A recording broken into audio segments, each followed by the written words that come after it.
Assalamualaikum warahmatullahi wabarakatuh. Di sini saya akan mempresentasikan tentang model konseptual sistem geotermal di lapangan derajat. Next.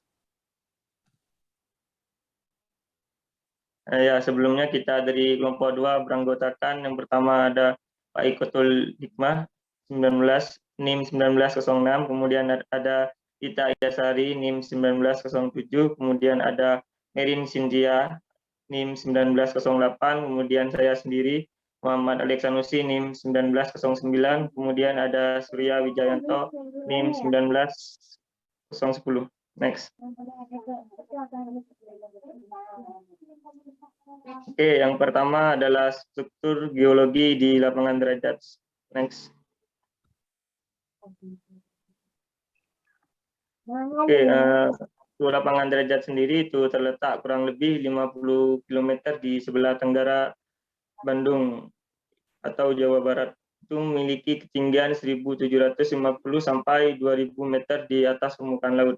Berdasarkan peta regional setting, lapangan derajat ini terletak di sebelah tenggara Kamojang, di bagian timur Gunung Kendang yang merupakan bagian dari rangkaian pegunungan Quarter sepanjang 25 km. Dari Gunung Papandayan di sebelah darat daya sampai Gunung Guntur di sebelah timur. Bisa dilihat pada peta itu, dari Jakarta itu jaraknya 150 km dan dari Garut itu 40 km. Oke, next. Oke, selanjutnya dilanjutkan oleh rekan saya. Oke, yang kedua yaitu stratigrafi lapangan derajat. Next. Lapangan derajat didominasi oleh batuan piroklastika, breksi, dan tuff, berselingan dengan lava andesit. Nah, tebal batuan piroklastika ini dapat mencapai lebih dari 1.000 meter. Sekuen batuan piroklastika menutupi zona batuan yang terdiri dari aliran lava dan intrusi berkomposisi andesit yang relatif belum teraletrasi secara intensif. Next. Nah, yang ketiga yaitu manifestasi panas bumi lapangan derajat. Next. Nah, itu yang gambar pertama yaitu mata air panas atau hot spring.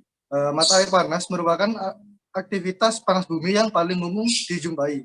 Nah, mata air panas ini berlokasi di mana air datang dari sebuah sistem geotermal yang mencapai permukaan, sehingga dengan menghitung atau mengukur suhunya dapat diperkirakan besaran keluaran energi panas atau thermal energi dari reservoir di bawah permukaan. Nah, yang di sebelahnya itu yaitu mata air panas yang mendidih atau boiling pool. Boiling pool sama seperti hot spring, tetapi memiliki titik didih yang lebih tinggi.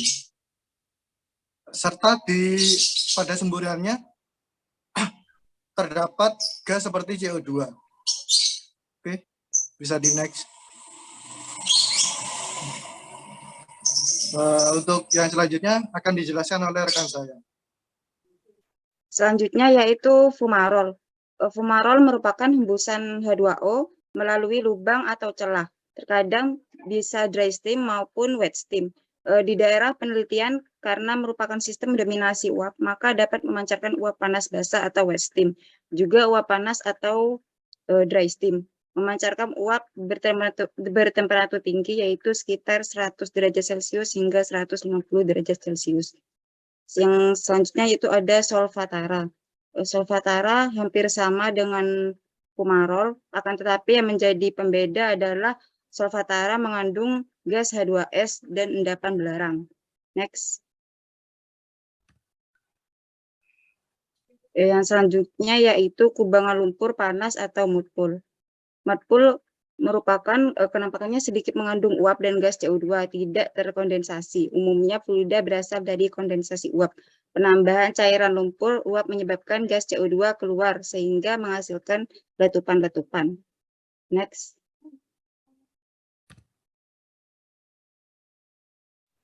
Selanjutnya yaitu sistem dan potensi panas bumi di lapangan derajat. Next. Lapangan panas bumi derajat dikategorikan sebagai sistem dominasi uap atau vapor dominated system. Diperkirakan 35% batuan reservoirnya berisi air panas, sedangkan rongga-rongga lainnya berisi uap. Pemanfaatan energi panas bumi dapat dilakukan dengan cara konvensional ataupun dengan pemanfaatan panas batuan kering. Next. Untuk selanjutnya akan dijelaskan oleh rekan saya. Oke, selanjutnya model konseptual geotermal lapangan derajat. Next. Nah, lapangan derajat ini berasosiasi dengan gunung api Kendang, di mana tekanan reservoir berada pada 35 bar dengan suhu 240 derajat Celcius. Nah, lapangan derajat ini reservoirnya terletak pada kedalaman 500 meter di atas permukaan laut dengan ketebalan impermeable seal sekitar 500 hingga 1000 meter. Next. Nah, untuk top reservoirnya, ini ditentukan oleh dua set data, di mana suhu downhole dan distribusi batuan penutup tanah liat. Kemudian reservoir paling dangkal di bagian selatan lapangan dekat daerah fumarole dan secara bertahap menurun ke utara. Perpanjangan lateral reservoir dan geometri bagian atas reservoir yang jauh dari area pemboran ditentukan dari distribusi tutupan tanah liat yang ditentukan dari pemetaan rinci bagian atas dan bawah lapisan resistivitas rendah. Kemudian, lapisan resistivitas rendah juga cenderung tipis dan elevasi dasarnya menjadi lebih dangkal langsung di atas bagian paling dangkal dari reservoir panas bumi. Badi reservoir ditentukan oleh korelasi batuan intrusi yang biasanya lebih rendah porositasnya. Untuk dasar reservoirnya, ini ditentukan oleh bagian bawah aktivitas MEQ dengan kepadatan tertinggi.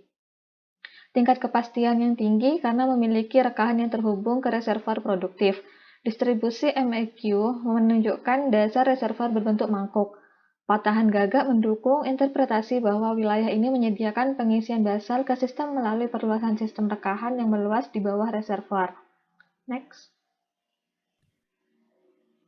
Oke, selanjutnya akan dijelaskan oleh rekan saya. Ya, yang keenam yaitu proses konversi dari geotermal. Nah, di lapangan derajat ini evaluasi lapangan dilakukan pada tahun 1972 sampai dengan 1975. Kemudian pengeboran sumur eksplorasi dilakukan pada awal tahun 1976 sampai dengan 1978. Kemudian dikembangkan unit 1 dengan 4 sumur total kapasitas 55 MW, kemudian unit 2 dengan 12 sumur produksi dan 6 sumur eksplorasi slam hole dengan kapasitas mencapai 150 MW. Kemudian unit 3 dengan 7 sumur make up dengan kapasitas listrik sebesar 121 MW. Proses konversi energi geotermal menjadi listrik dilakukan dengan menggebor batuan yang di dalamnya terdapat uap panas yang terperangkap pada kedalaman antara 4.000 feet sampai di atas 7.000 feet. Uap dari sumur ini kemudian disalurkan melalui pipa menuju pembangkit listrik. Kemudian kesimpulan dari PowerPoint kali ini yaitu yang pertama, geologi daerah penelitian lapangan derajat dibagi menjadi 4 bentuk lahan dari 1 bentuk asal, yaitu bentuk asal vulkanik dengan bentuk lahan lereng vulkanik tengah, lereng vulkanik bawah, lapangan fumarole, dan kawah vulkanik eksplosif. Kemudian yang kedua yaitu stratigrafi daerah lapangan derajat didominasi oleh batuan piroklastika atau breksi dan tuf berselingan dengan lava andesit. Kemudian yang ketiga yaitu manifestasi panas bumi yang tersedia di lapangan derajat yaitu mata air panas atau hot spring, kemudian mata air panas yang mendidih atau boiling pool, kemudian ada fumarole, solfatara, dan kubangan lumpur panas atau mud pool. Kemudian kesimpulan yang keempat yaitu lapangan panas bumi derajat dikategorikan sebagai sistem dominasi uap atau vapor dominant system. Diperkirakan 35% batuan reservoir berisi air panas, sedangkan rongga-rongga lainnya berisi uap. Kemudian kesimpulan yang kelima yaitu lapangan derajat berasosiasi dengan gunung api Kendang. Tekanan reservoir berada pada 35 bar dengan suhu 240 derajat Celcius. Letak reservoir diperkirakan pada kedalaman 500 meter di atas permukaan laut dengan ketebalan impermeable seal sekitar 500 sampai 1000 meter. Kemudian kesimpulan yang terakhir yaitu proses konversi energi geotermal menjadi listrik dilakukan dengan mengebor batuan yang di dalamnya terdapat uap panas yang terperangkap pada kedalaman antara 4.000 feet sampai di atas 7.000 feet. Uap dari sumur ini kemudian disalurkan melalui pipa menuju pembangkit listrik. Mungkin sekian presentasi dari kami, saya kembalikan lagi ke Alex. Oke, next. Mungkin sekian presentasi dari kelompok 2. Kurang lebihnya mohon maaf. Wassalamualaikum warahmatullahi wabarakatuh.